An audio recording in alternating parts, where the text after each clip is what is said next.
And one more thing about Mitchell Robinson, if he actually expects to get paid during the next offseason to get that nice contract, he's really going to have to buckle down on them fouls, because it's actually hard to pay a center good money when he have to cover his ass by paying another guy because he may be fouling out. So it's almost like you have to pay two guys in order to cover the 40 minutes a game. So Mitchell Robinson is really going to have to prove to the Knicks that he could be a solid player for about 35 minutes plus without getting fouled out. I mean, for sure, it has to be this way, because if that's not the case, that means every time you have Mitchell Robinson, you're going to have to pay or find another Nerlens Noel or Serge Ibaka or Montrezl Harrell. You're always going to have to find another mid-level guy to put behind Mitchell, because he probably won't finish the game, because he's going to need someone else to cover him for at least another 20 to 15 minutes a game.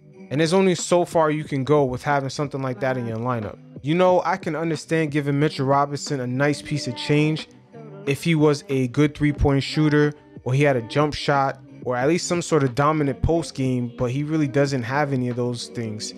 He's barely even a good free throw shooter. I think he's like 56% from the free throw line. One of you guys can check me on that. But I can understand if there was something else that he brought to the table. It's just going to be hard to pay a player a decent portion of your cap when they always say the center position, quote unquote, is an outdated position. It's just hard to have a guy eating up a decent portion of your cap when he's pretty much a one-sided player and it's not even a guarantee he's going to be on the floor. So Mitch is definitely going to have to prove himself this season. He's going to have to show some sort of growth. Ooh, but, you know, everything is all about timing, because you can even look at that Jarrett Allen situation with the Nets, with him about to enter restricted free agency. That could be a nice little fallback plan in case this Mitchell Robinson situation does not work out for us.